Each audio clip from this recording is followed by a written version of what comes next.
Space, the final frontier. These are the games of the Star Trek franchise. Its retro mission, to explore strange new consoles, to seek out new controllers and new gaming platforms, to boldly go where every Trekkie has always wanted to go. If you're a fan of Star Trek, there's a pretty good chance you've always wanted to serve on board a Federation starship, join an away team with Commander Riker, run around the promenade with Sisko and shoot the breeze with Garrick, and get a stare down from the Voyager crew. Well, since holodecks have yet to be invented, Trekkies have long lived out their dreams of serving alongside their favorite characters in the form of video games. Star Trek games have given fans additional adventures when all the episodes seem to have run out. Today, I'm highlighting 5 of those games, specifically those released on video game consoles. Grab your favorite controller, your finest cup of tea Earl Grey hot from the replicator, and set your phasers on fun with these 5 retro Star Trek games. Did someone say game? But before I go further, make sure you subscribe to my channel. I talk a lot about Star Trek, video games, and whatever else I feel like talking about. And if you'd like to help support the channel, consider becoming a member. Be great to have you aboard. In June of 1994, Star Trek The Next Generation, Echoes from the Past beamed onto the Sega Genesis. And Genesis did what Nintendo did a few months before, because the game was also released on the Super Nintendo, though under the title Futures Past with some minor differences. This wasn't uncommon for games to be released on both systems like this, so whether you were a Sega or Nintendo kid, you got to follow Captain Picard on a quest to prevent a powerful device from landing in the wrong hands, which amounted to the Romulans and the never-before-seen Chodak. And judging by Troy's uniform and Worf's ponytail, the story probably takes place in Season 6 after Face of the Enemy, but before the crew got their new uniforms in Star Trek Generations. Developed by Spectrum Holobyte, the same developer behind the TNG adventure game A Final Unity, Echoes from the Past has you assume the role of Captain Picard as you choose to lay in a new course, answer hails from Starfleet or possible enemies, man battle stations to defend the Enterprise, and choose an away team of up to 4 officers. And then assume the role of each person on the away team. This game combines a variety of gameplay styles, space battle simulation, top-down adventure, and even the opportunity to choose dialogue options which have consequences. And if you're ever lost, you as Picard can always go to the ready room to get advice from yourself? Well, why wouldn't I go to the expert for advice? I would be delighted to offer any advice I can on understanding women. When I have some, I'll let you know. This was actually the game that introduced me to Star Trek as a kid, though I wouldn't fully get into the franchise until years later. It's truly an authentic Star Trek experience, combining diplomacy, problem solving, and even action.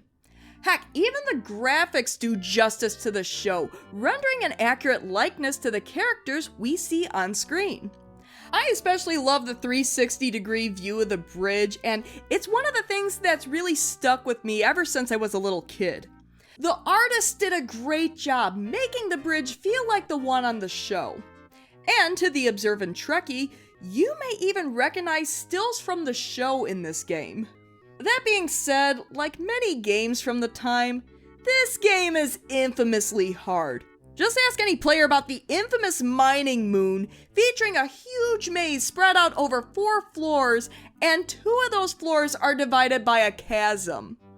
Oh yeah, and the game makes you return to this moon twice. The first time as a rescue mission to free trapped miners, and the second time to make Geordi mine for ore.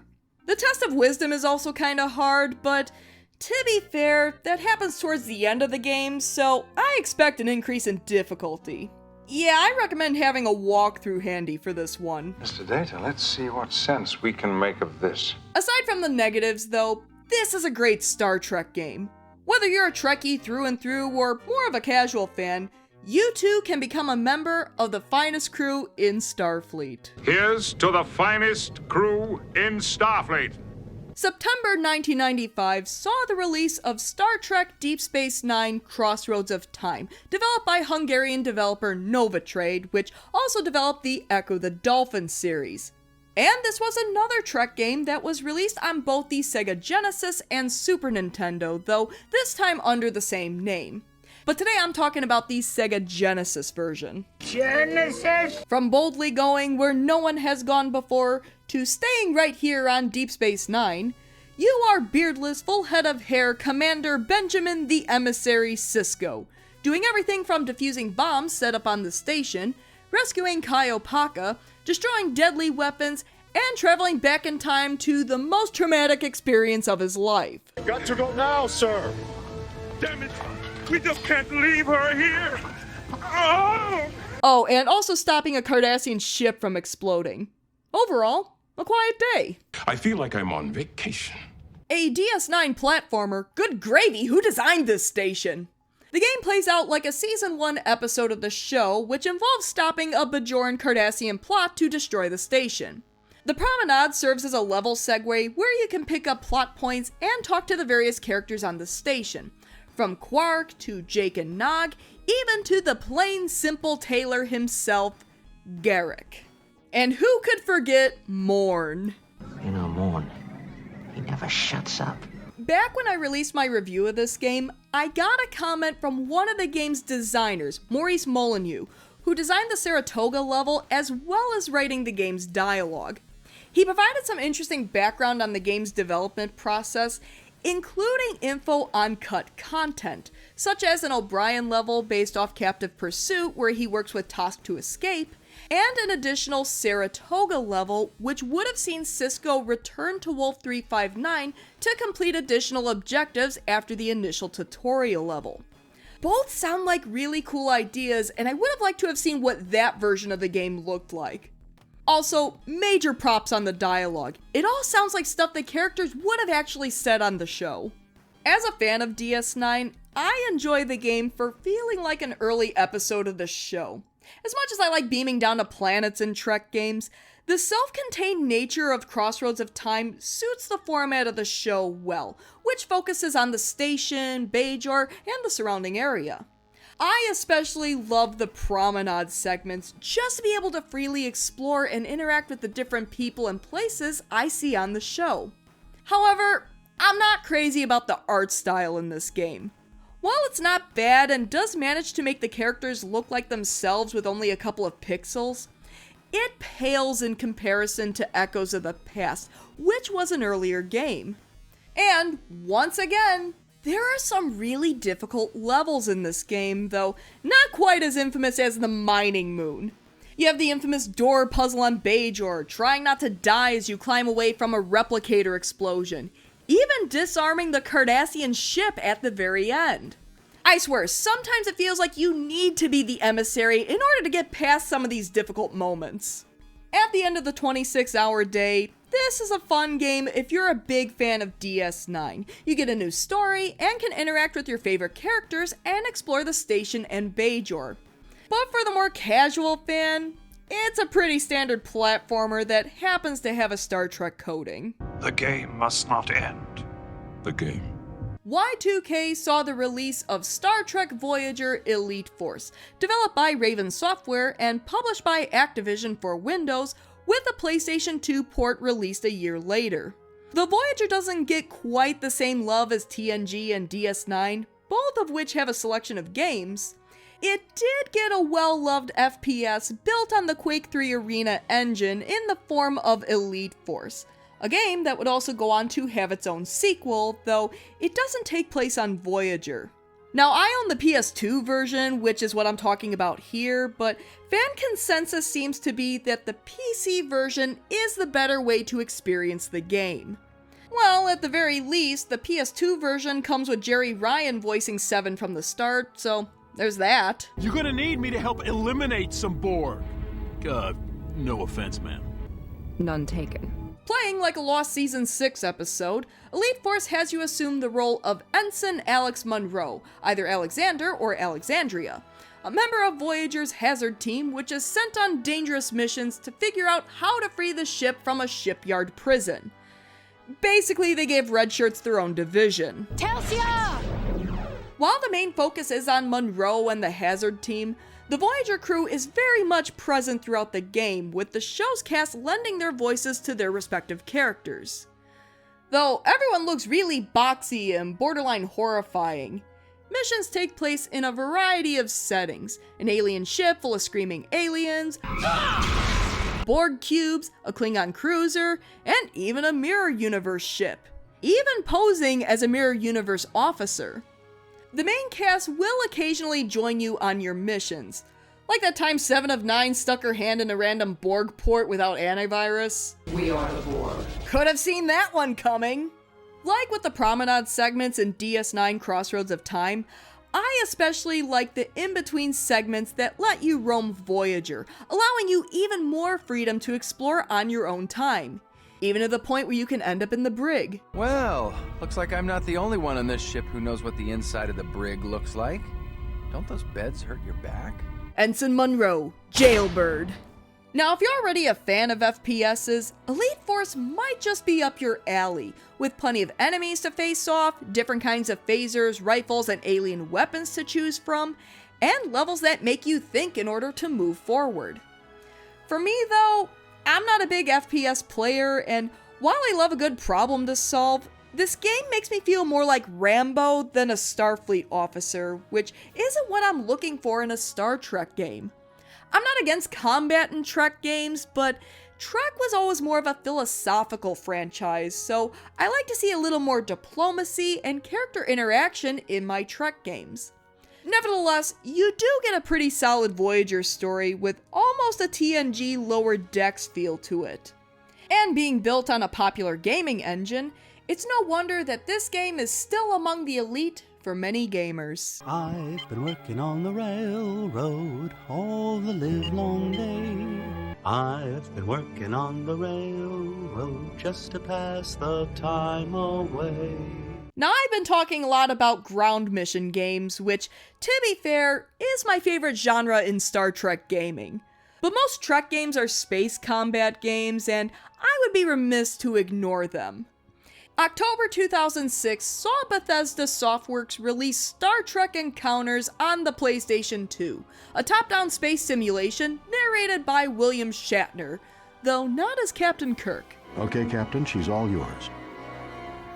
The game features all the Star Trek shows of the time: Enterprise, the original series, The Next Generation, Deep Space Nine, and Voyager.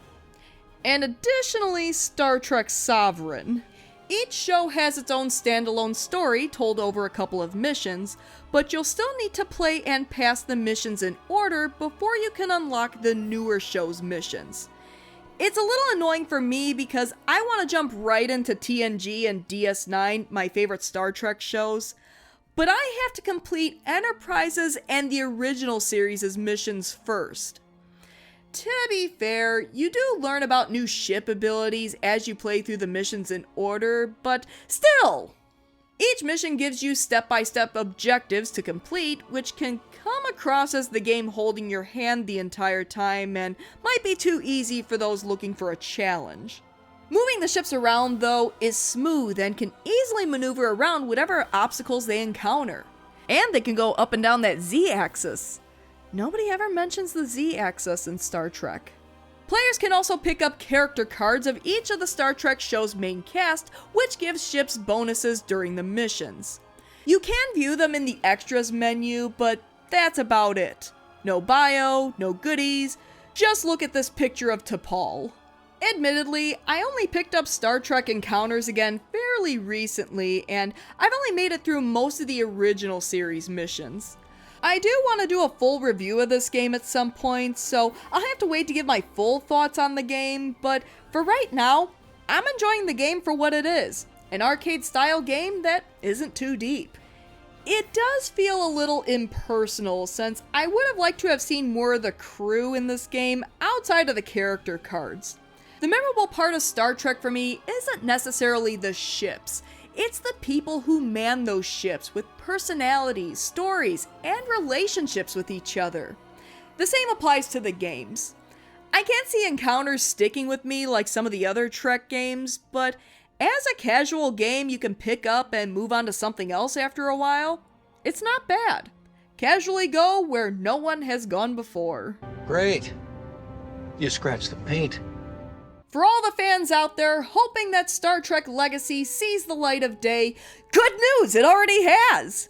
You see, 2006 was a busy year for Bethesda because after Star Trek Encounters, it released Star Trek Legacy, a space combat game for Windows, which did poorly due to its poor controls, buggy graphics, and simply didn't run very well. But it was also ported to the Xbox 360, which seemed to fix a lot of the bugs, and is the version I happen to own. This game brought in Scott Bakula, William Shatner, Patrick Stewart, Avery Brooks, and Kate Mulgrew to reprise their leading roles as Captains Archer, Kirk, Picard, Sisko, and Janeway, though you can only hear the characters as they're commanding their respective ships.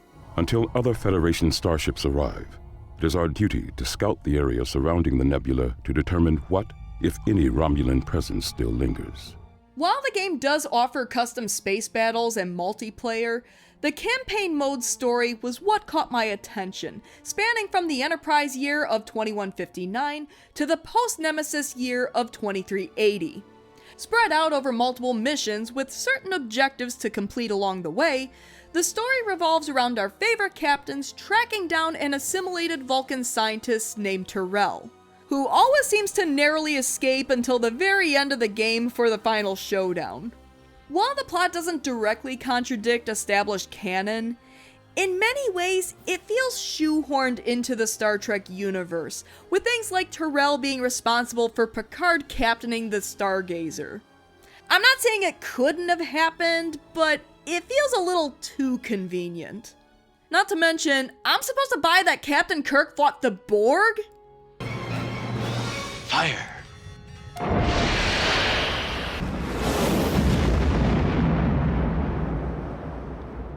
While I certainly wouldn't call this game bad, it has plenty of issues.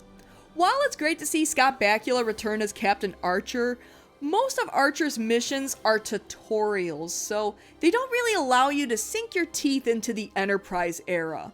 But at least you get to play as Archer for a couple of missions, because Sisko only gets one, and Janeway only serves as a secondary character in the later Picard missions. You sound the same as the old queen to me. While you are no doubt testing my resolve, Catherine, may I call you Catherine?